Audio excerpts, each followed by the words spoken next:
ಇವತ್ತು ನನ್ನ favourite veg recipe ಆದ ಸಿಹಿ ಪೊಂಗಲ್ ಮತ್ತೆ ಖಾರ ಪೊಂಗಲ್ ಹೇಗ್ ಮಾಡುದು ಅಂತ ನೋಡೋಣ. ಮೊದಲು ಖಾರ ಪೊಂಗಲ್ಗೆ ಏನೇನ್ ಸಾಮಗ್ರಿಗಳು ಬೇಕು ಅಂತ ನೋಡೋಣ. ಸಾಸಿವೆ ಬೇಕಿದ್ರೆ ಹಾಕೋಬಹುದು, ಇಲ್ಲ ಅಂದ್ರೆ ಇಲ್ಲ. ಹಿಂಗು, ಕೊತ್ತಂಬರಿ ಸೊಪ್ಪು, 5 6 ಹಸಿಮೆಣಸಿನಕಾಯಿ, ಕರಿಬೇವಿನ ಸೊಪ್ಪು, ಶುಂಠಿ ಬೆಳ್ಳುಳ್ಳಿ ಪೇಸ್ಟ್ ಮತ್ತೆ ಕರಿಮೆಣಸು ಮತ್ತೆ ಜೀರಿಗೆನ ರುಬ್ಬಿ ಇಟ್ಕೊಂಡಿದ್ದೀನಿ.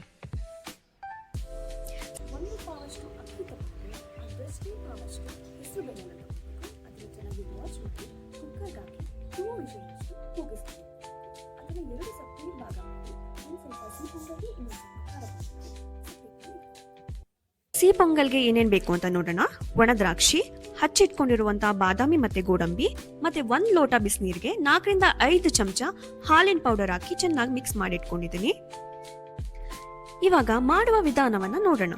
ಒಂದ್ ಪಾತ್ರೆಗೆ 2 ಗ್ಲಾಸ್ ನೀರ್ ಹಾಕಿ 1 ರಿಂದ 2 ಹಚ್ಚು, ನಮ್ಗೆ ಎಷ್ಟು ಸಿಹಿ ಬೇಕೋ ಅಷ್ಟು ಹಚ್ಚು ಬೆಲ್ಲನ ಹಾಕಿ ಬೆಲ್ಲ ಕರಗೋವರೆಗೂ ಅದನ್ನ ಚೆನ್ನಾಗಿ ಕುದಿಸ್ಬೇಕು.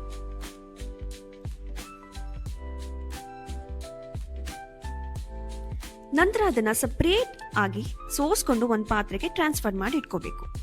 ಇವಾಗ ಮೊದಲು ಅಕ್ಕಿ ಹೆಸರು ಬೇಳೆನ ಕೂಗ್ಸಿ ಸಿಹಿ ಪೊಂಗಲ್ ಮತ್ತೆ ಖಾರ ಪೊಂಗಲ್ಗೆ ಸಪರೇಟ್ ಮಾಡಿ ಇಟ್ಕೊಂಡಿದ್ವಲ್ಲ, ಅದನ್ನ ಅದೇ ಪಾತ್ರೆಗೆ ಹಾಕಿ ನಂತರ ಸೋಸ್ ಇಟ್ಕೊಂಡಂತ ಬೆಲ್ಲದ ನೀರನ್ನ ಹಾಕೋಬೇಕು. ಆಮೇಲೆ ಸ್ವಲ್ಪನೂ ಗಂಟಿಲ್ದಿರೋ ಹಾಗೆ ಮಿಕ್ಸ್ ಮಾಡಬೇಕು.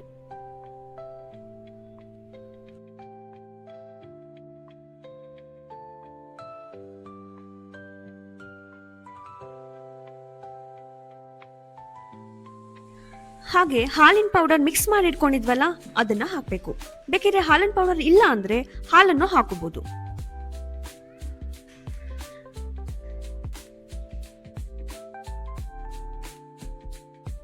ನಂತರ ಅದು ಕುದಿಯೋದಕ್ಕೆ ಬಿಡಬೇಕು.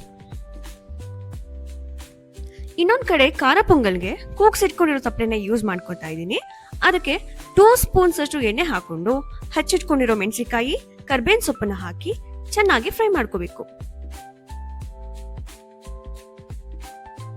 ನಂತರ ಸ್ವಲ್ಪ ಹಿಂಗನ್ನ ಹಾಕಿ ಮಿಕ್ಸ್ ಮಾಡ್ಕೋಬೇಕು.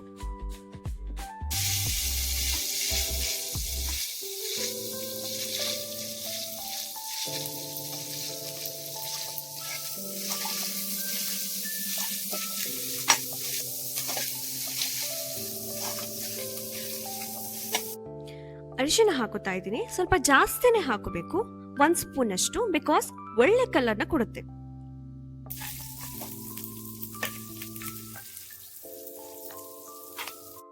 ಆಮೇಲೆ ರುಬ್ಬಿಟ್ಕೊಂಡಿರೋ ಮೆಣಸು ಮತ್ತೆ ಜೀರಿಗೆನ ಹಾಕಿ ಬಾಡಿಸ್ಬೇಕು.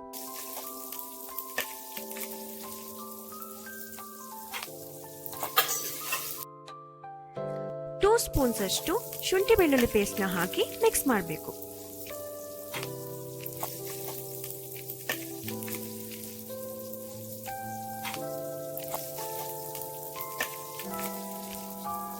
ನಂತರ ಕೂಗ್ಸಿಟ್ಕೊಂಡಂತ ಬೇಳೆ ಅನ್ನನ ಹಾಕೋತಾ ಇದ್ದೀನಿ.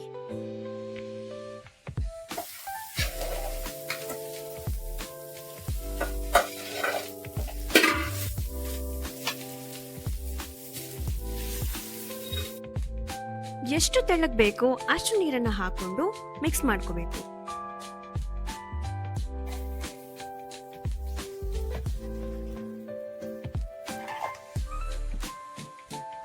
ಅನ್ನದ ಗಂಟು ಸ್ವಲ್ಪನೂ ಇಲ್ಲದೆ ಇರೋ ಹಾಗೆ ಮಿಕ್ಸ್ ಮಾಡ್ಕೋಬೇಕು.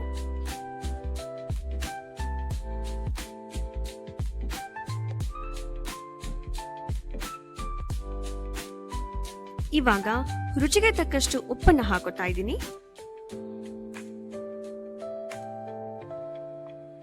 ಕೊನೆಯದಾಗಿ ಹಚ್ಚಿಟ್ಕೊಂಡಿರೋ ಕೊತ್ತಂಬರಿ ಸೊಪ್ಪನ್ನ ಹಾಕಿ ಅದು ಕುದಿಯೋದಕ್ಕೆ ಬಿಡ್ಬೇಕು.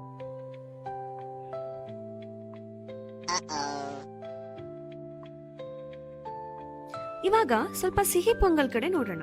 ಅದಕ್ಕೆ ಕೊನೆಯದಾಗಿ ಫಿನಿಶಿಂಗ್ ಟಚ್ ತರ ಚಿಕ್ಕ ಪಾತ್ರೆಗೆ 2 to 3 ಸ್ಪೂನ್ಸ್ ಅಷ್ಟು ತುಪ್ಪ ಹಾಕಿ ಒಣ ದ್ರಾಕ್ಷಿನ ಹಾಕೋಬೇಕು.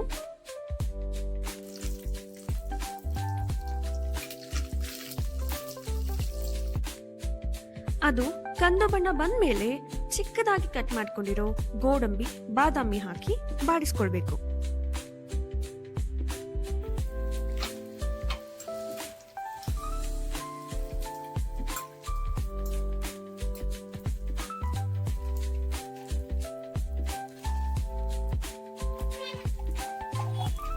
ಅದನ್ನ ಬೇಯೋದಕ್ಕಿಟ್ಟಿದ್ದ ಸಿಹಿ ಪೊಂಗಲ್ಗೆ ಹಾಕೋಬೇಕು.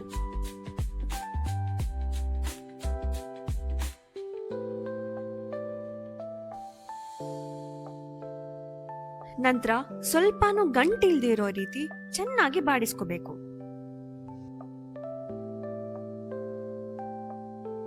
ಗಟ್ಟಿ ಅನ್ಸಿದ್ರೆ ನೀರ್ ಹಾಕೋಬೇಕು. ಅದು ಬೇಯ್ತಾ ಬೇಯ್ತಾ ಗಟ್ಟಿ ಆಗುತ್ತೆ. ಸ್ವಲ್ಪ ತೆಳ್ಳಗಿರೋ ರೀತಿನೇ ನೀರ್ ಹಾಕಿದ್ರೆ ಒಳ್ಳೇದು.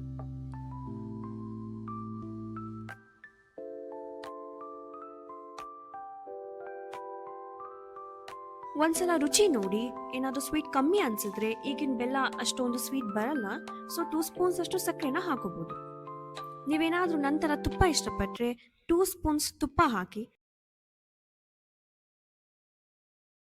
ಸಿಹಿ ಮತ್ತೆ ಖಾರ ಎರಡಕ್ಕೂ ಹಾಕಿ ಬಾಡಿಸ್ಕೊಂಡ್ರೆ ರುಚಿಯಾದ ಬಿಸಿ ಬಿಸಿಯಾದ ಸಿಹಿ ಮತ್ತೆ ಖಾರ ಪೊಂಗಲ್ ಸವಿಯಲು ಸಿದ್ಧ.